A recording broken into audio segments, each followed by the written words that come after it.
there, I'm Dr. Jane Pegg, pediatrician, and thank you for watching this brief video about Roots to Read NRGH Newborn Literacy Program.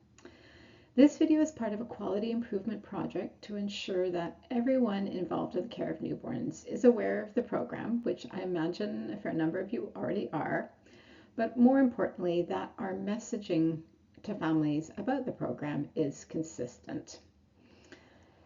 I am one of the co-founders of the program, and for your information, the program is 100% run by volunteers and funded by donations.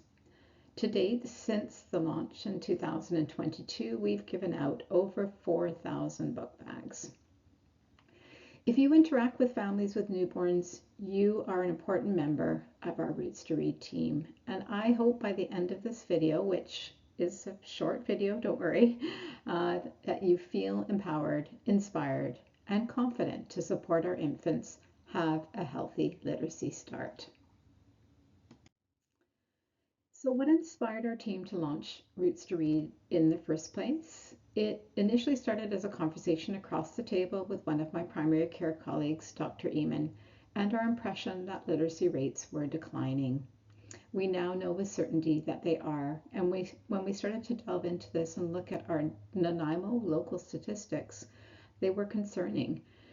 The Early Years Developmental Instrument is a tool that's used across BC, and children entering kindergarten every 3 years are assessed on a number of different skills. This slide shows the results of vulnerability, what they call vulnerability, on the cognitive and language scales. And cognition and language are the foundations for literacy. So this shows that currently 25%, or 1 in 4 children starting kindergarten in some areas of Nanaimo, do not have the building blocks in place to learn how to read. So they are definitely at risk of poor literacy. Canada-wide, we see 27% of children start grade 1 without the early developmental skills they need to be able to learn to read. And that translates into a high proportion of adults with low literacy, 17%. And this is a health concern because low literacy is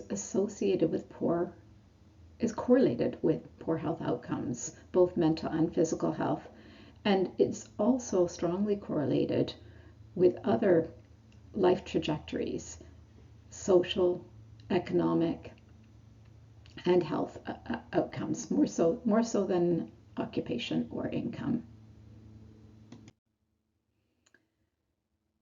As care providers who do work with infants, I'm sure you're aware regarding the importance of early developmental stimulation.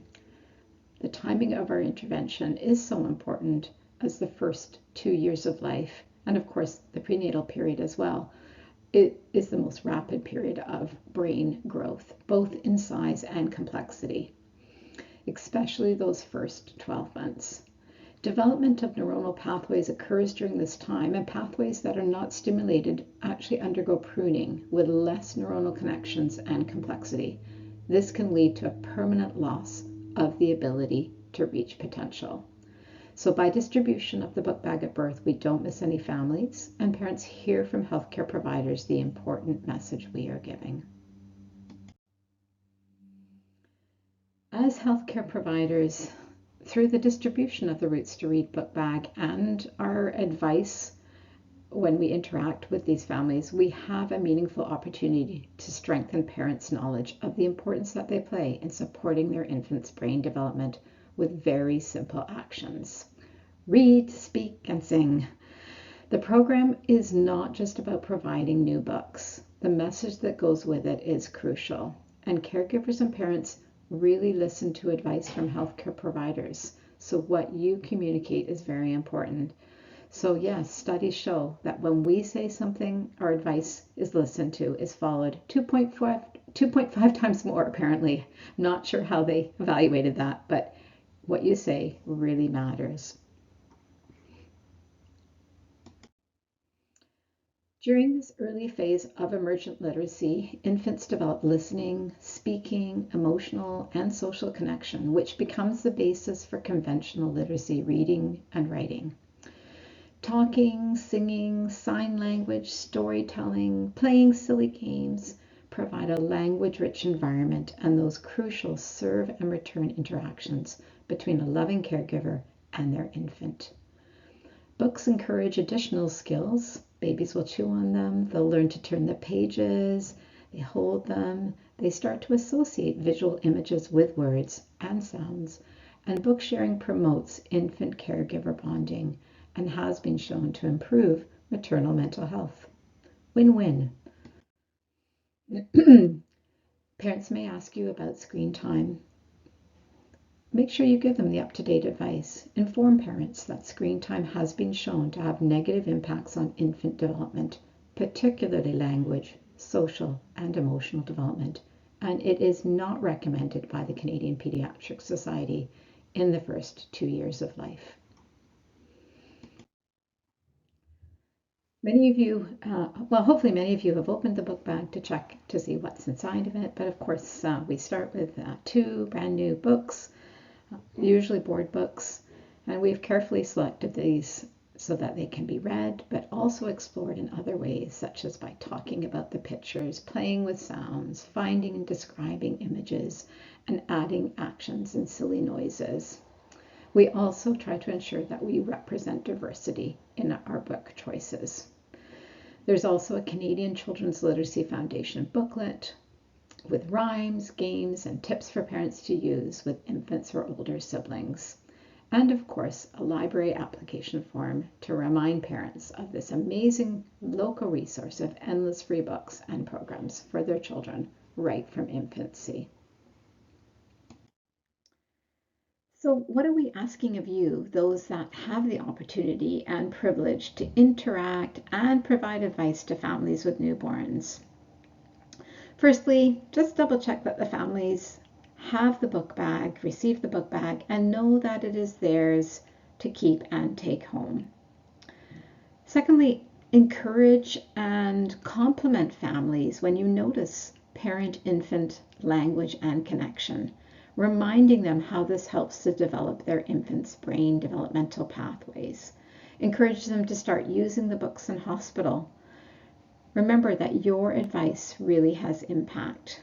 So when you say, wow, you're already starting to read to your baby, that's so great, that's going to really help develop their language and brain pathways, that's going to have, that might make a difference, especially for some families. And lastly, engage and talk with infants every opportunity you have, modeling and reinforcing to parents the simple interactions that can promote language development. For example, when you check a temperature, you might say, hey little one, I hope my thermometer is not too cold under your arm. Oh, look at that grimace. Don't worry, I'm almost done. And notice how your own voice goes up in pitch and you make funny facial gestures when you engage with infants, all stimulating those neural connections and providing excellent modeling to the families. And don't forget, if you have the time, make some extra time if possible for our most vulnerable families, those that are living in poverty, who maybe don't have access to the same resources outside of the hospital, our newcomers to Canada, or those with English as a second language who may not feel confident with reading an English book, and our Indigenous families and children with parents who themselves struggle with literacy. Really let families know they don't need to be able to read the book. They can just make up stories and turn the pages. It's just all the language around the babies, and sharing of books is one way to do it. So really reassure them that they don't need to be able to read. And using their first language is the best. Here are some of our program supporters over the years, over 4,000 book bags ago. It takes a village to spread the message, and everyone who interacts with new families matters. consistent and repetitive messaging from healthcare providers is important for the success of our program.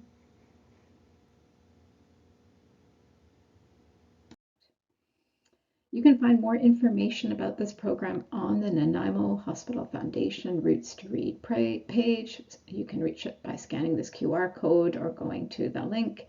And we also have social media sites, not run by me, run by somebody much younger. And please like our pages if you're on social media, and share them with others to help spread the word. We really need a village to keep the program going, and the more the merrier. Here are a list of excellent resources from the Canadian Children's Literacy Foundation and the Canadian Pediatrics Society to help expand your understanding of literacy in the context of healthcare and your role in promoting literacy in the early years. And lastly, here's a short video which you can get to by scanning the QR code. It's 2 minutes 30 seconds long, and it's from the Canadian Children's Literacy Foundation.